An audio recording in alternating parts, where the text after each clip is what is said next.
Honestly, I wasn't inspired to do producing. I became a producer sort of out of necessity.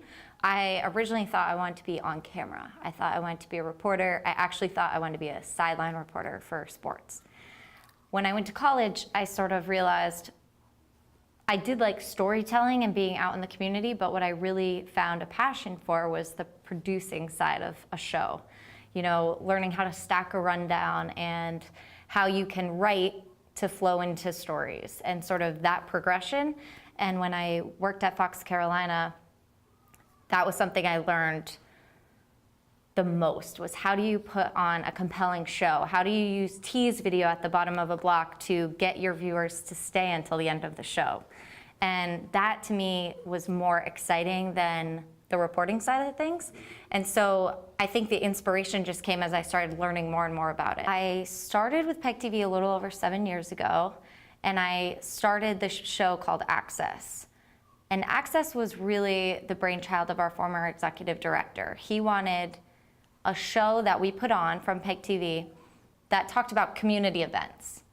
And so from that and my production background, I saw a different need once I got out into the community, and that was all we talk about are negative things all day long. So what could we do to highlight all the positive people and places and events that take place right here and really show our local community all the amazing attributes that it has?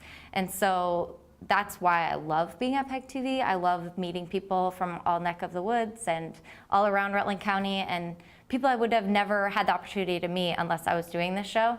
So that's kind of why I stay connected to PEG TV. I have a business on the side, and that allows me to sort of get my creative juices flowing in a different direction. But PEG TV is really how I got all the connections I have. Right now, my motivation is teaching the next generation of reporters, producers, videographers what to do, how to do it, how do you ask compelling questions, how do you stack a show? You know, I still produce Access, so I'm still creating the rundowns and doing a lot of the writing, but what I'm trying to do now is with 2 interns we had from Castleton, we're trying to hone them and teach them these skills so that if I were to move on, Access could still be around and that they could take it over seamlessly and the community would still have that resource available. Hosting Access sort of came out of a need. We needed someone to be on camera.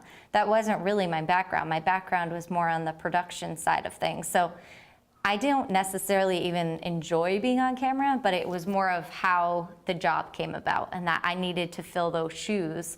So I took control of being the face of Access, and that's not actually where the joy in my job comes from. I'd prefer to be behind the lens or sitting at a desk producing or being the person out producing a story in the field. That's kind of where my passion lies. The hosting part of it is just sort of out of necessity that we need a face for the show, and so that's a role that I took on.